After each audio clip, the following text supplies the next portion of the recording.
Amen. Ako po ay nagagalak na nung nakaraang linggo doon po sa ating topic na tungkol kay Sarah. Na dating Saray na ginawang Sarah ang pangalan na siyang ina ng lahat ng mga bansa.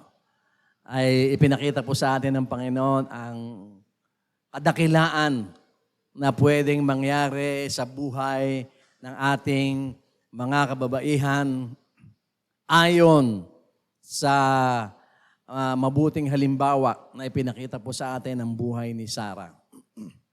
Totoo nga mga kapatid na pagka tinitignan po natin ang mga nilalang o mga lalaki at babae ng Biblia, ay marami po tayong matututunan. Alam niyo po bilang mga visual beings na ginawa ng Panginoon, tayo po, ang ugali po natin yung meron tayong minimodelo. Hindi po ba?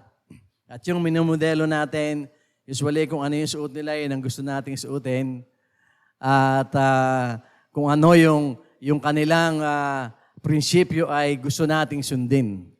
Kaya nga, ngayon naman ay inilalantad po sa atin ng banal na kasulatan ng iba't ibang lalaki at babae ng Biblia na kapupulutan po natin ng aral at gawin nating modelo kahit hindi natin sila nakikita. Anyway, we are Christians and we know what it's like to be in faith. And by faith, bagamat ang mga taong ito ay hindi natin nakita, mga lalaki at babae ng Biblia, ay gawin natin silang modelo ng ating buhay. Amen po ba? Palakpakan po natin ng Panginoon. At ngayong umaga po, mga kapatid, ay tuloy po tayo dun nga sa ating series na mga lalaki at babae ng Biblia. As I was preparing this message, ay nakita ko, sabi ko, part 8 na pala ang ating mga lalaki at babae ng Biblia. Ibig sabihin, napakaraming example na ibinibigay sa atin ng Biblia para ating gawing mga modelo galing po sa banal na kasulatan. In the same token naman, mga kapatid, alam natin na wala ni isa man sa karakter ng Biblia ang mababasa natin na wala ring weakness. Ibig sabihin din, ang sinasabi sa atin ng buhay ng mga lalaki at babae sa Biblia, kung sila ay nabago, pwede rin tayong mabago. Yun po ang pinakamaganda ron. Every time you go to church, each Sunday, we worship the Lord, give Him glory and honor. And of course, gusto natin na paglabas natin ng buluwagan na ito sa pintuan na yan, meron na uling nabago sa atin. Hindi po ba? Ang salita ng Panginoon is all about change, katulad nung sinabi ng ating awitin kanina. Na maging open tayo to change. At sa umagang ito, ay wini-welcome tayo ng Panginoon sa kanyang mensahe tungkol sa isa na namang karakter ng Biblia na hindi siya masyadong sikat pero naririnig natin at madalas po nating matandaan ang kanyang pangalan. Ang pangalan niya ay parang pangalan ng babae. Kung ang titignan po ay kulturang Pilipino na may 3 letra lamang. Ang pangalan niya po ay Lot. Si Lot po ay pamangkin ni Abraham na siyang nakasama niya nung una pang tinawag siya ng Panginoon. At sa isang pagkakataon ay kinailangan ni Abraham at ni Lot na maghiwalay ng landas dahil ang kanilang mga kayamanan ay nag-overlap na. And in the process of their riches overlapping, ibig sabihin, marami silang mga hayop na pinapakain sa panahon noon. Pag marami kang alagang hayop, mayaman ka. Kaya lang, yung kanilang tinitirhan noon ay nagkakasalubong na po yung kanilang mga alagang hayop, nag-aagawan na sa tubig at damo, at pati yung kanilang mga tauhan ay nag-aaway na. And so, tinawag ni Abraham ang kanyang pamangkin na si Lot para bigyan ng solusyon ang problema nila. At ito po ang ating message verse ay mababasa po natin mga kapatid sa Genesis 13, 8 to 9. Ang sabi po rito, matapos na nagkakaroon ng pagkakagulo ang mga tauhan ni Abraham at ni Lot, ay sinabi ni Abraham kay Lot, tayo at ang mga tauhan natin ay hindi dapat mag-away dahil magkakamag-anak tayo. Ang mabuti pa, maghiwalay na lang tayo dahil marami pang lugar na maaring lipatan. Ikaw ang mamimili kung alin ang bahagi ng lupain na piliin mo. Kung kakaliwa ka, kakanan ako, sabi ni Abraham. Kung kakanan ka, kakaliwa naman ako. And dahil po rito, ay namili nga itong si Lot dahil binigyan siya ng lenience ng kanyang tiyuhin. Imbis na sabihin ng tiyuhin niya, nandito tayo, umalis ka na rito. Lumipat ka na para hindi tayo nag-aaway. Pero ang sinabi ni Abraham, ganito na lang, maghiwalay tayo. Hindi tayo maghihiwalay bilang magtiyuhin. Hindi tayo maghihiwalay bilang mga magkamag-anak. Dahil ang sabi niya nga rito, ang relationship nila ay malapit na malapit. So ang pinag-uusapan dito nila mga kapatid ay sa totoo lang is about their businesses. Dahil nag-uumpugan na ang ating negosyo, maghiwalay tayo ng lugar ng ating pagninegosyohan, maghiwalay tayo ng lugar kung saan natin pararamihin ang ating kayamanan dahil tayo ay binibless ng Panginoon. Kaya nung mamili po si Lot, karaka-raka ay nakakita siya ng isang lugar na maganda at yun ang pinili niya.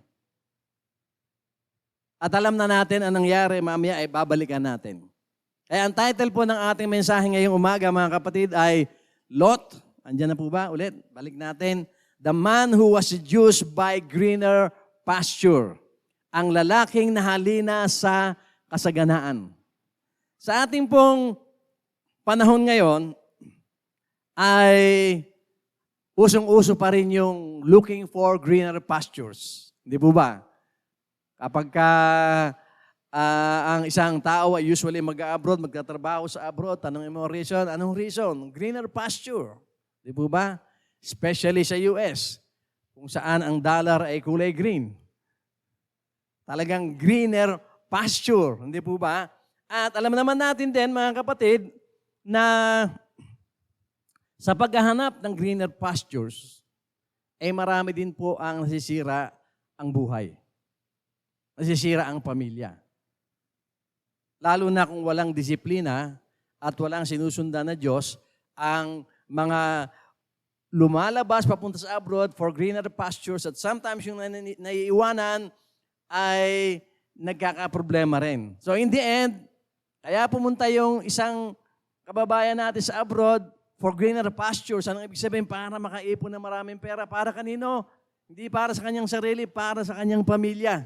Di po ba?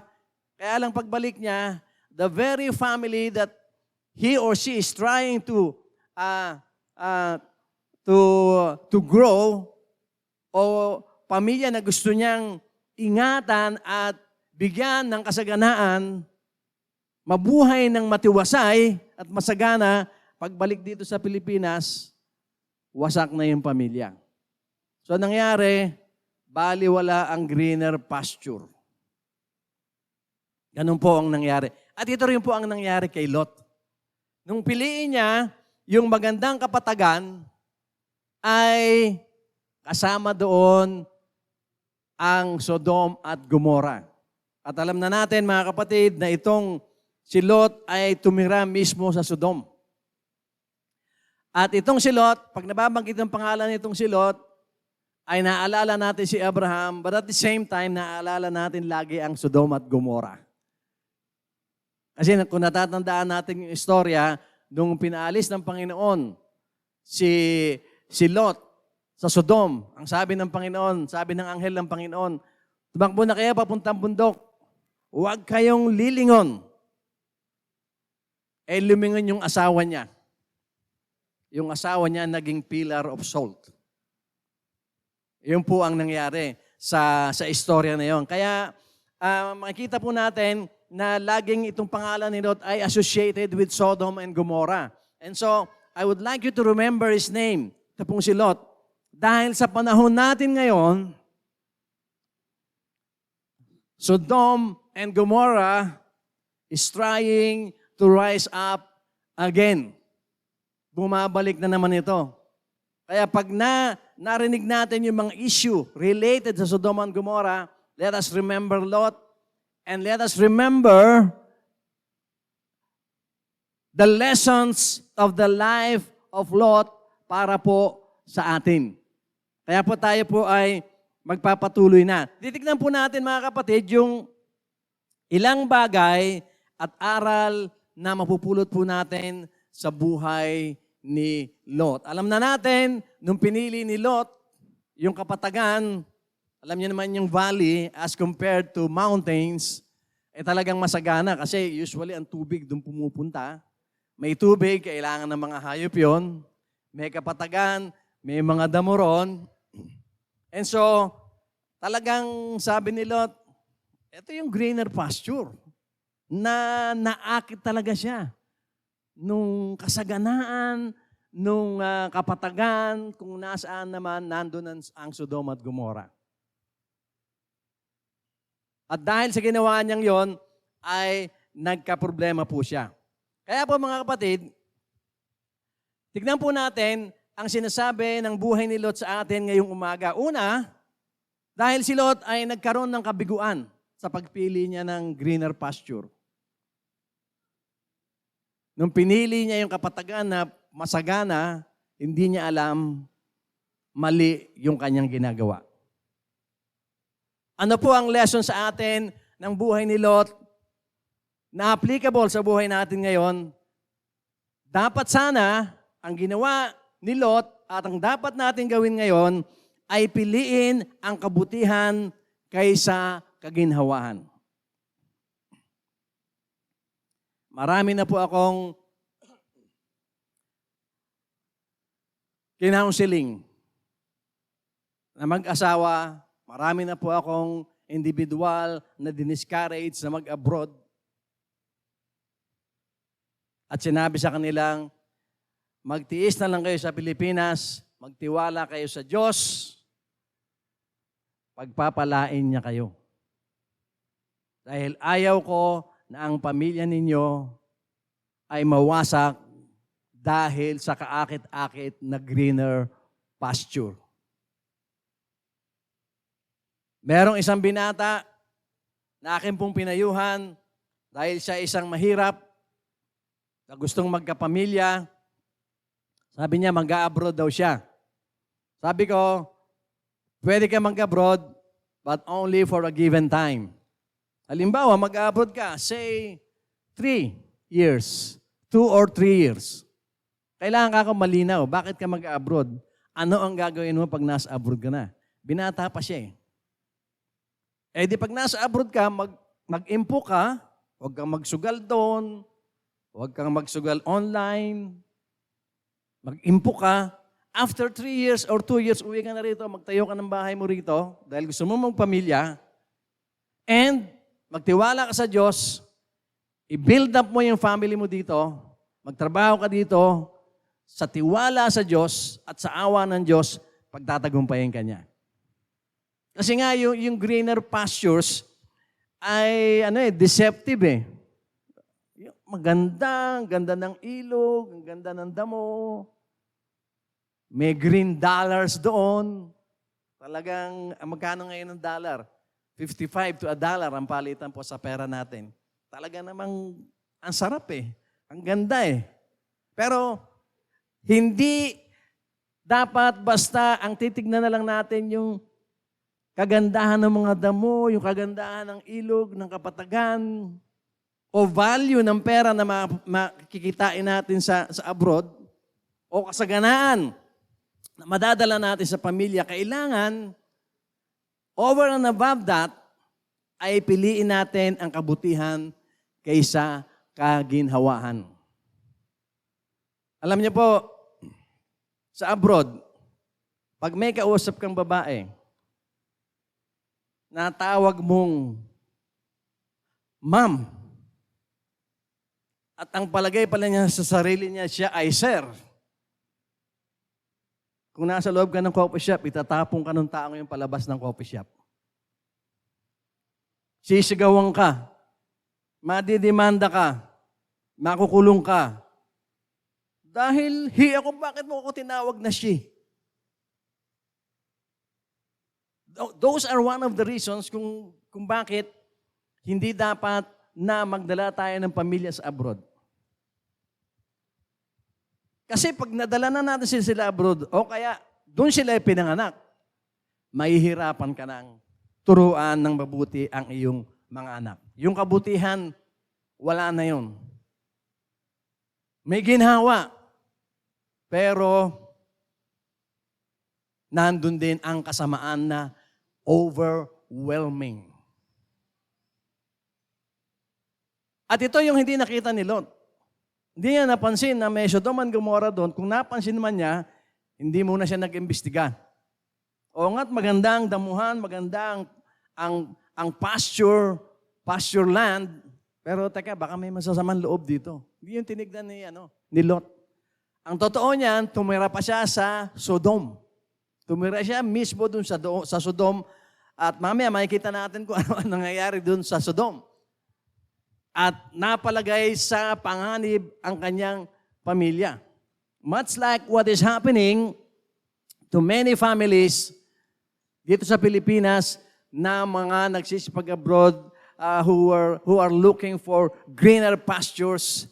At in the end, kabiguan ang kanilang nakakamit. Bakit? Hindi kasi nila binigyan ng kahalagahan ang kabutihan kaysa kaginhawaan. Alam niyo tayong Pilipino, may ugali tayo.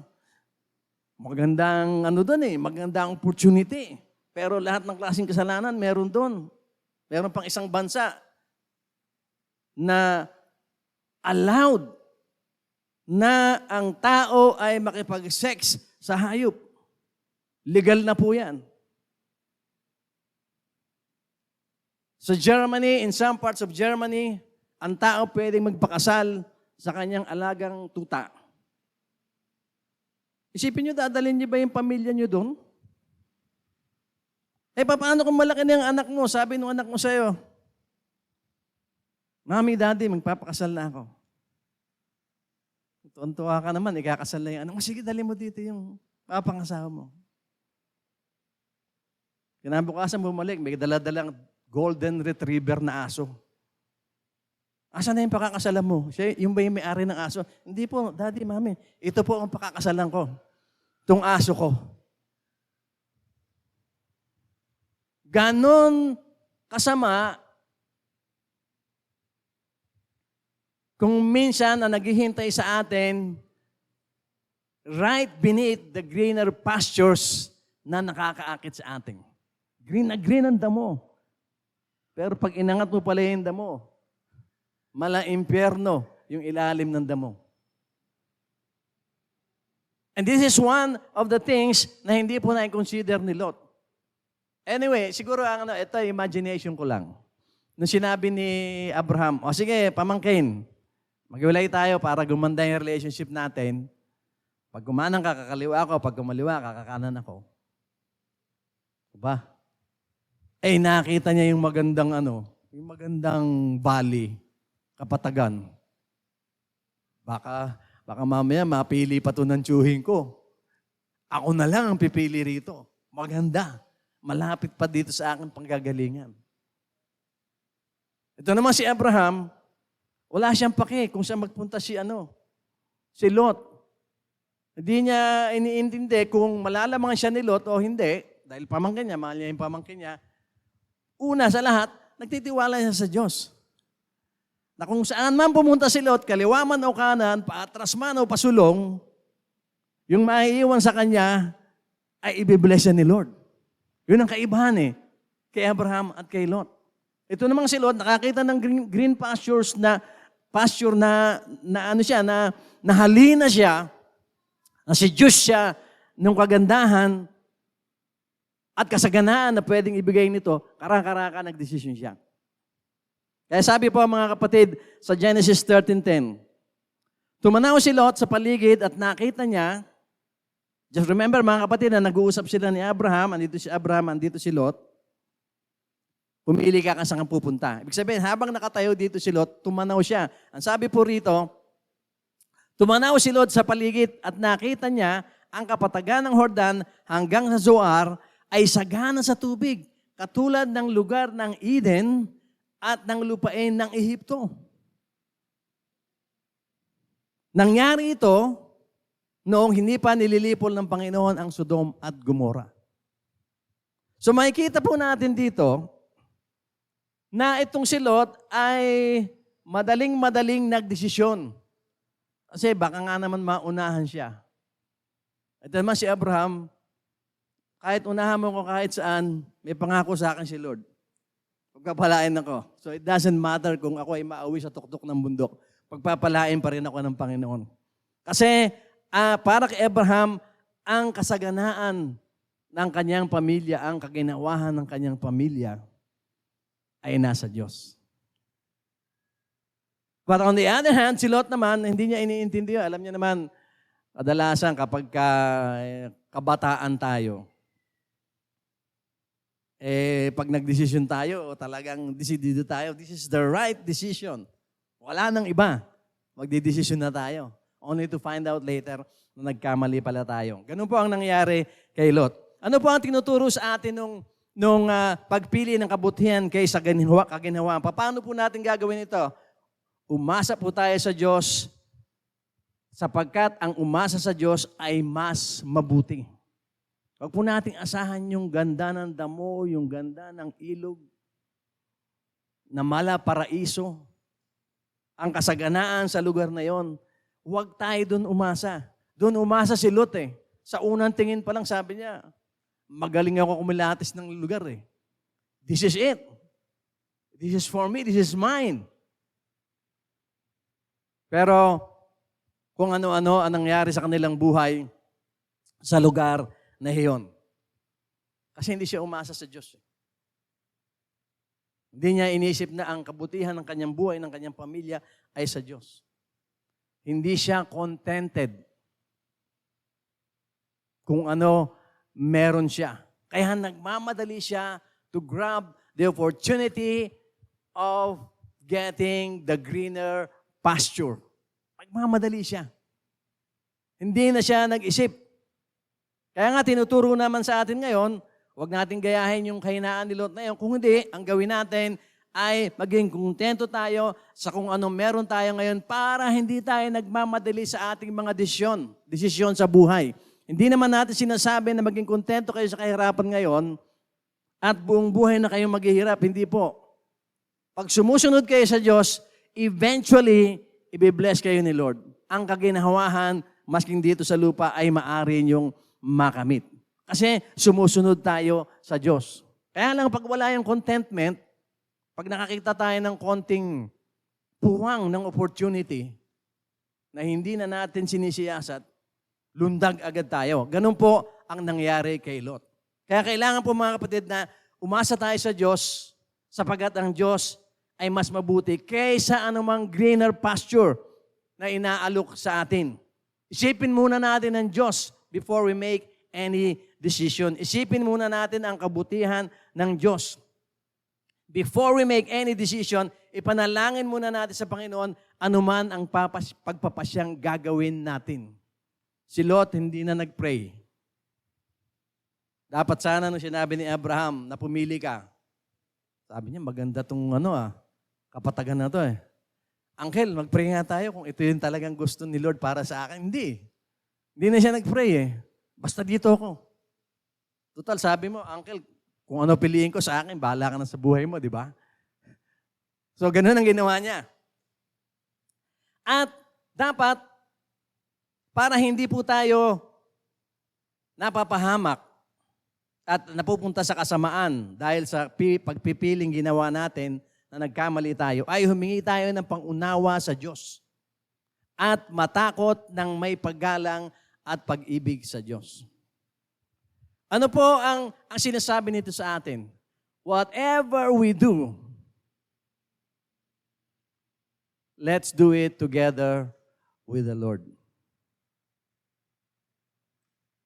Uunahin natin muna si Lord. Lord, parang ang ganda-ganda nitong lugar na ito, parang ito yung gusto ko. Maganda nga siya talaga. Yung pala, may plano si Lord sa'yo. 10 beses na mas maganda pa dun sa isang gusto mong puntahan na para sa'yo ay maganda sa ngayon.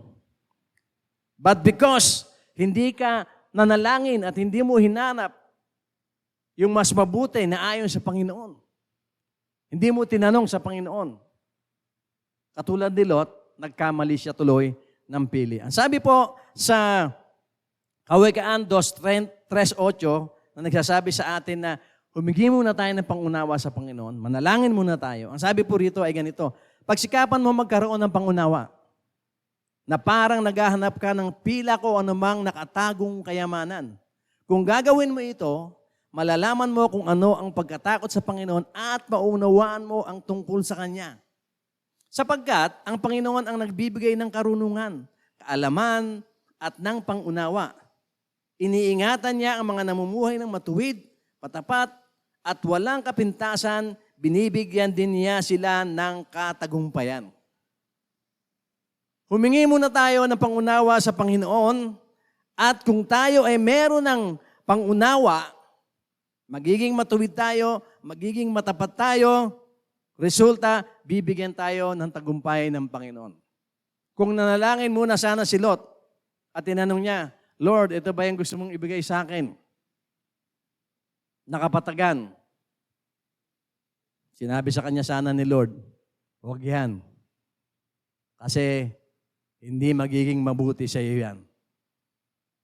And sometimes, mga kapatid, dito po sa church natin, pag meron tayong gagawing desisyon, mga kapatid po natin, lumalapit po sa atin, sa ating leadership, at tinatanong, sinasabi, pakitanong nga kay Lord, kasi merong offer sa akin, maganda eh. Pero, pakitanong nga muna kay Lord, baka ayaw to ni Lord. Pero sa kanya ay maganda. Ang sagot natin sa kanila, ikaw ba kapatid ay nakahandang sumunod sa sasabihin ng Panginoon pag sinagot ang prayer natin? Opo. Dahil may mga sagot si Lord na hindi natin magugustuhan. Na sa pangunawa natin ay hindi natin magugustuhan. Kaya nga humihingi tayo ng pangunawa sa Panginoon. Dahil kapag ang Diyos ang nagbigay sa atin ng pangunawa, mga kapatid, mabuti ang ating kakahinatnan. Another thing ay tinuturo sa atin, mga kapatid, sa pagpili ng kabutihan kaysa kaginawahan ay alamin natin at huwag natin kalimutan na may pagpapala na sa atin ay naghihintay. Kung sa ngayon ay meron tayong pinagdadaanan, may struggle tayo sa iba't ibang parte ng buhay natin, maybe even financially. Sumunod ka lang sa Panginoon dahil may pangako ang Panginoon. Konsultahin mo siya with any of your decisions. Bakit? Kasi may pagpapalang naghihintay si Lord para sa iyo. Kailangan mo lang itanong sa Kanya. And we should also understand, mga kapatid, na kapag tayo ay kinonsulta natin ng Panginoon para mapabuti tayo, kailangan matuto rin tayong igalang ang Kanyang timing. Many times, mga kapatid, dito sa church natin, nangyari na. Katatapos lang ng panalangin tungkol sa concern ng isang ating kapatid, pag-uwi niya, yung sagot sa panalangin na ibigay na ni Lord, 2 hours before itong maipanalangin. Pero, mas madalas, hindi agad binibigay ni Lord. Kaya kailangan matuto tayong galangin yung timing ni Lord. If we are persons who are driven, yung determinado tayo sa lahat ng ginagawa natin, na gusto natin na may mangyari na gusto nating mangyari, sa tamang panahon na gusto nating mangyari, at hindi ito nangyayari, medyo mabigat po ito. Kaya lang, isipin natin, kaya hindi pinangyayari ni Lord yung hinihingi natin ngayon at hindi pa binibigay, kasi hindi pa yun ang time. At may pagpapalang naghihintay sa atin na hindi pa niya ngayon ibibigay. Dahil pag ibinigay niya ngayon, ay mauwi lamang sa wala.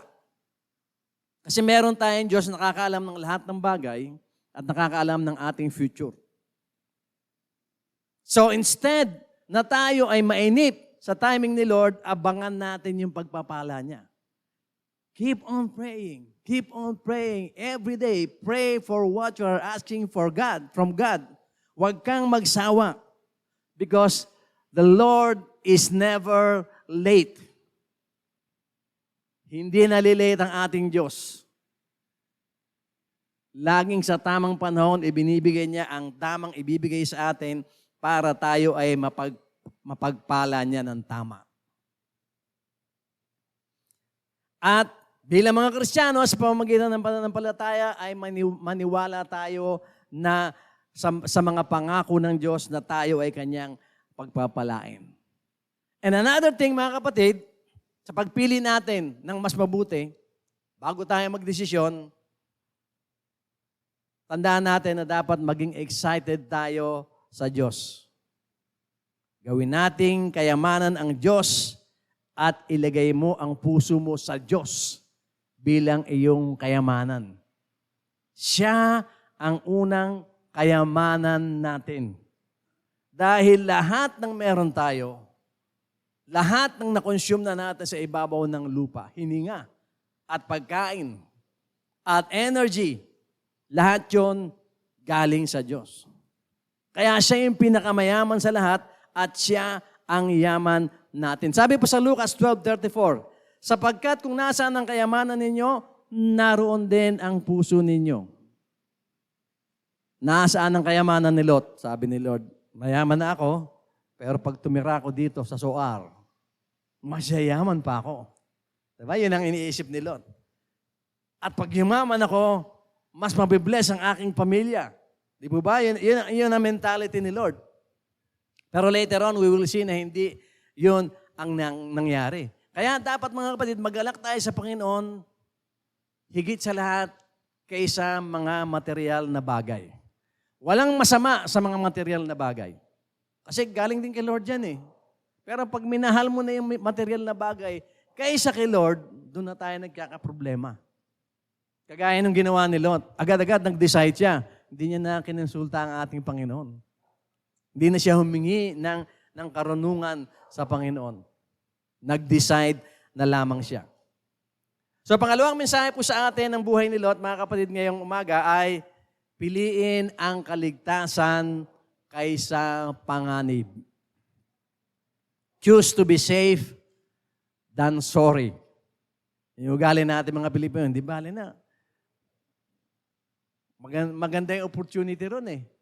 Pero hindi ko sure kung magtatagumpay ako, hindi ko sure kung ang pamilya ko ay magiging masaya at magiging buo pa rin.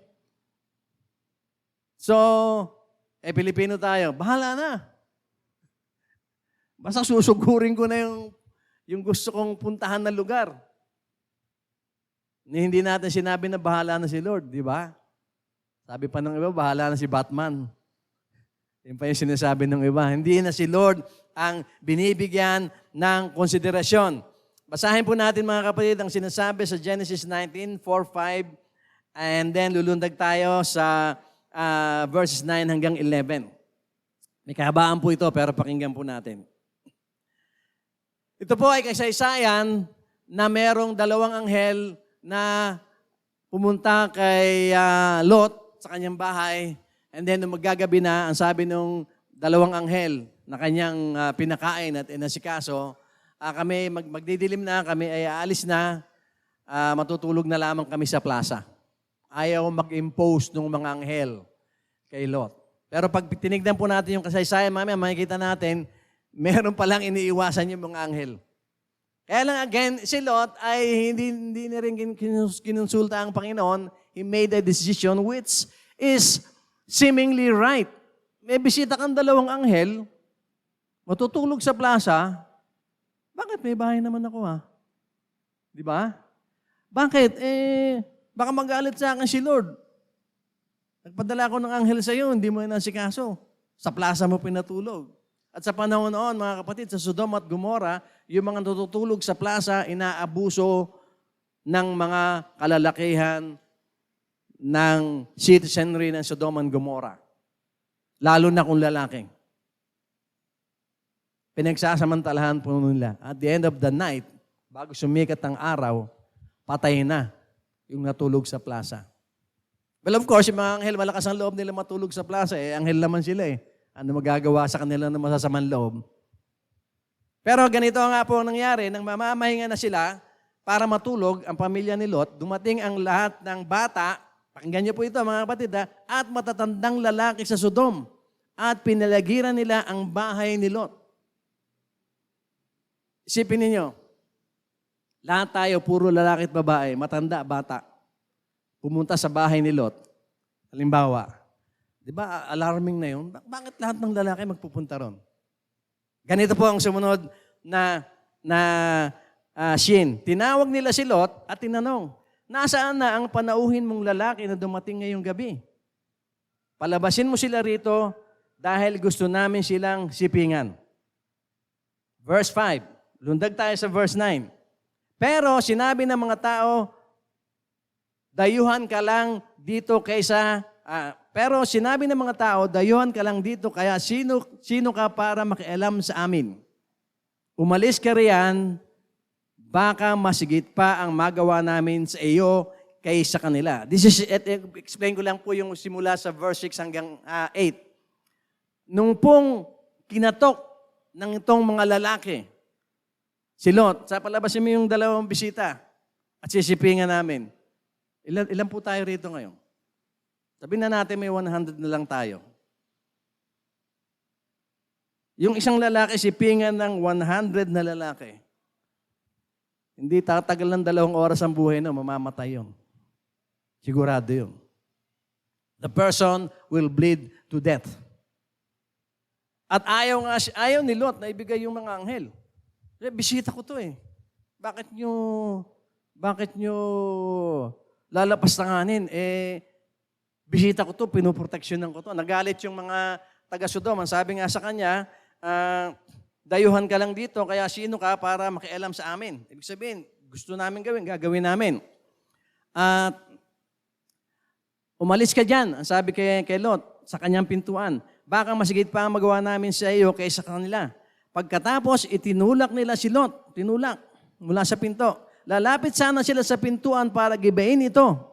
Pero binuksan ito ng 2 anghel na nasa loob at hinatak nila si Lot papasok. At isinara ang pintuan. Pagkatapos, binulag nila ang mga tao na nasa labas para hindi nila makita ang pintuan. What is the point? Nung timura po si Lot sa Sodom, hindi niya pinahalagahan ang safety ng kanyang pamilya. Ewan ko kung ano nasa kaisipan ni Lot. Sabi niya, kung lalapastanganin niyo yung bisita ko, wag na lang, yung mga anak ko na lang. Ewan ko kung saan niya nakuha yun Bakit mo ibibigay yung anak mo para rape naman ng mga yon? Ang problema, ayaw naman sa babae ng mga yun Ang gusto, lalaki rin panahon na yon. Wag po kayong mag-isip na, Pastor, bakit mo sinasabi sa pulpito may mga bata dito? Alam niyo ba kung ano nakikita ng mga anak niyo sa internet? On a daily basis? Kung paano palaganapin ng demonyo ang kalaswaan sa buong mundo via internet? So it's about time na yung ganitong mga kasaysayan ay marinig din ng mga anak nating maliliit ngayon. Nanonood ang mga bata natin sa internet tungkol sa kalaswaan ng mundo. What are we saying? Malamang wala tayong sinasabi. At ngayon, ang salita ng Diyos na hango mismo sa kanyang kasulatan ang nagsasabi sa atin na mga bagay na dapat nating malaman in connection with the life of Lot na dapat natin kapulutan ng aral. At ang pangalawang aral nga tinuturo sa atin ay piliin ang kaligtasan kaysa panganib. Kung merong magandang opportunity sa ibang lugar, pero ang laban ay 80-20. 20% ka lang magtatagumpay. Huwag mo nang sabihin, bahala na si Batman. Talo ka na agad. Marami po sa atin na addicted sa internet. Di po ba? I-search nyo kung ano nangyayari sa ibang bansa. Kaya i-search po natin yung mga chismis. Ano ba nangyayari sa ibang bansa? Para malaman natin kung meron man sa atin na balak magpunta ron, huwag na natin papuntahin. Dahil alam na natin na mali na tumira sa mga lugar na iyon. Kung kabanalan ng pag-uusapan ng mga kapatid, mas banal ang pamumuhay sa Pilipinas. Amen po ba? Palapakan natin si Lord kaya sa ibang bansa. Grabe po. Ito, maririnig nyo sa akin, pero ito, malamang nakita na ng anak ninyo. Uso na rin sa abroad yung threesome. Live-in, 3 sila. It's all over the net. Pinagmamalaki pa nila. Meron pang isang pastor na may asawa, inasawa yung kanyang miyembro. Kasi yun daw sinasabi ng Bible. Pwede raw mag-asawa uli. Isipin nyo yun, nakikita yun ng mga anak natin. Yung mga kalaswaan na ganun. So, tamang-tama lang na ngayon ay naririnig ito ng ating mga anak para kanilang malaman ng kanilang gagawin. So, anong nangyari dito mga kapatid? Kaya pala yung mga anghel ay ayaw matulog sa bahay niya. Of course, mga anghel yun eh. May bilin na si Lord.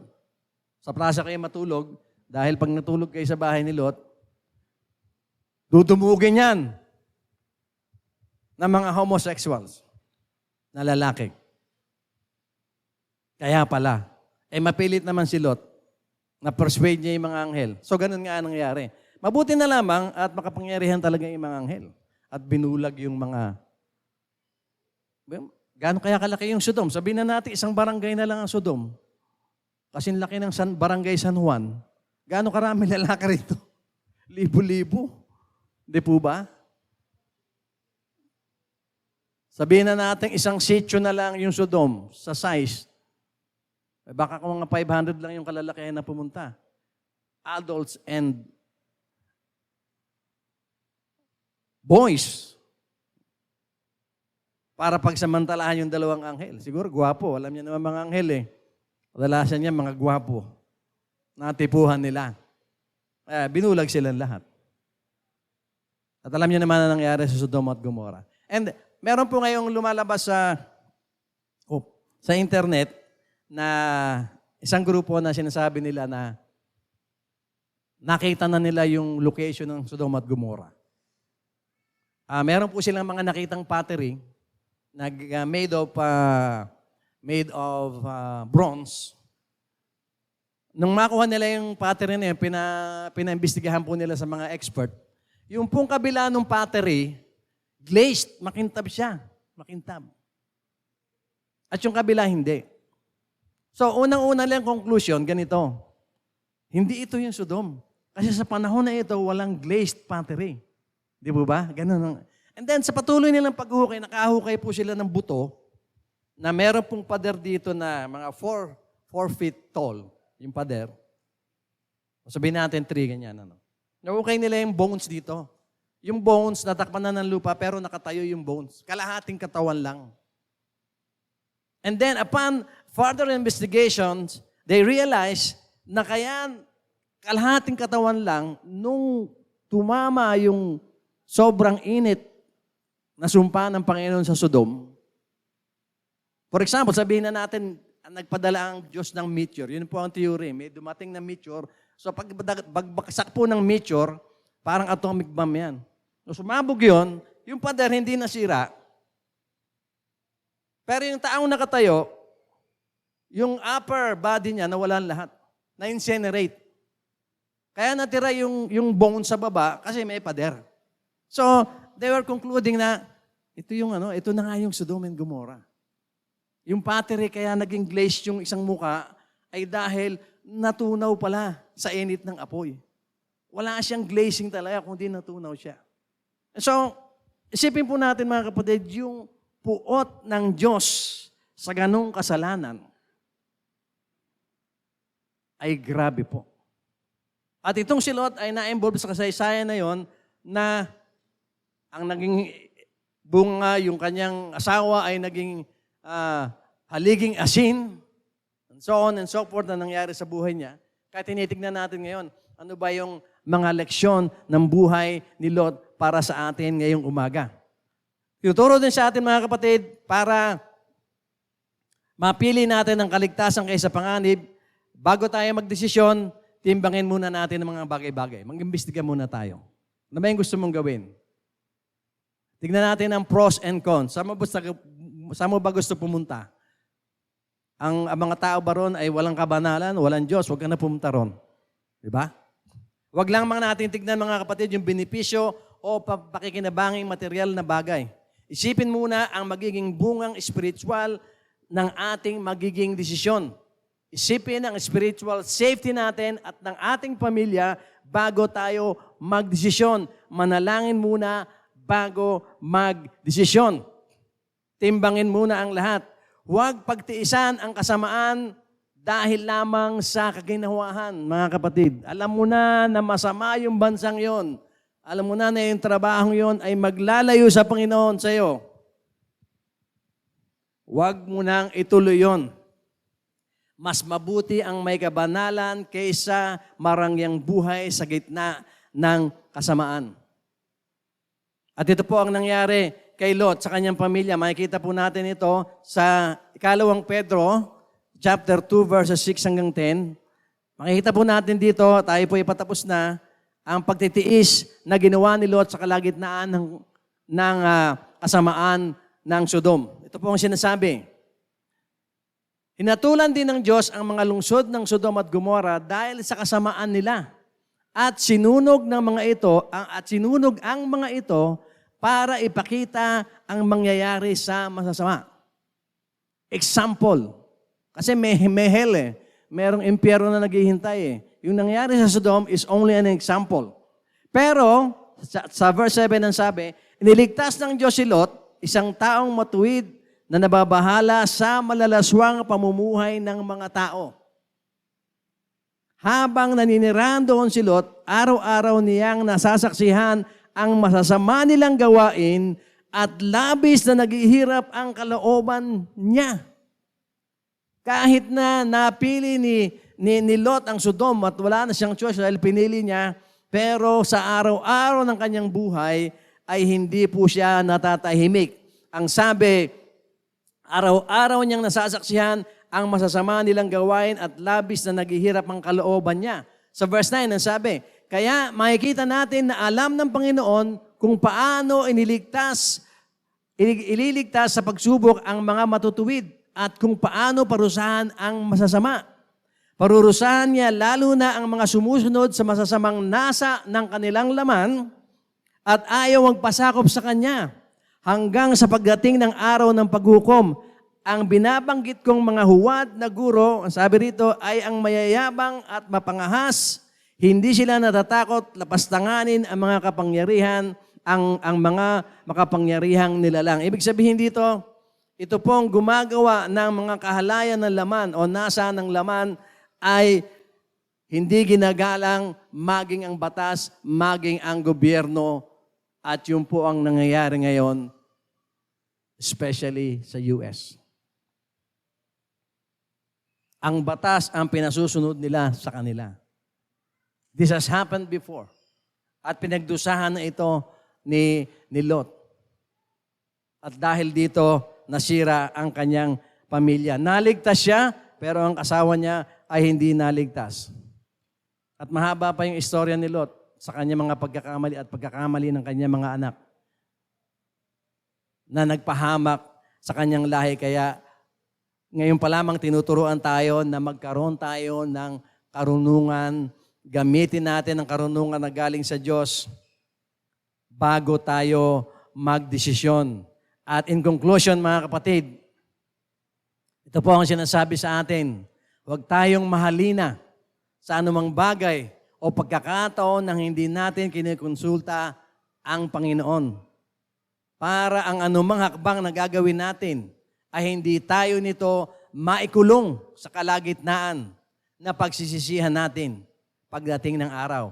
At hindi na tayo makaalis o maligtas doon. Tandaan po natin, piliin natin ang kabutihan kaysa kasaganaan. Huwag nating pagtiisan ang kasamaan para lamang sa kasaganaan o greener pastures. Dahil hindi naman tayo pababayaan ng Diyos. Si Lot, sa kabila ng kanyang mga maling desisyon, binuhay siya. Naging casualty nga lang ang kanyang asawa. Pero nakita ng Panginoon kahit mali-mali siya mag-isip, hindi pa rin siya natutuwa sa ginagawa ng mga taga-Sodom na lugar na pinili niyang tirhan. Sa panahon natin, ay halos nasa kalagitnaan din tayo ng ganon. Hindi nga lang kasing lala nung Sodom and Gomorrah. And we hope hindi yun dumating sa ganung point. Kasi ngayon medyo naaapula yung mga movement na may koneksyon sa kalaswaan. This morning, nag-send po ako sa inyo, sa mga leaders at sa iba ng aking devotion para ngayong Sunday tungkol po sa modern Christian persecution. Kung paano ang isang Christian cafeteria na nagbukas sa Amerika, sa Colorado, tinayo nila yung coffee shop na yon para yung mga walang tirahan, yung mga natutulog sa kalye ay i-hire nila. They were hoping na makapagtayo sila ng maraming outlets at lahat ng empleyado nila yung mga homeless.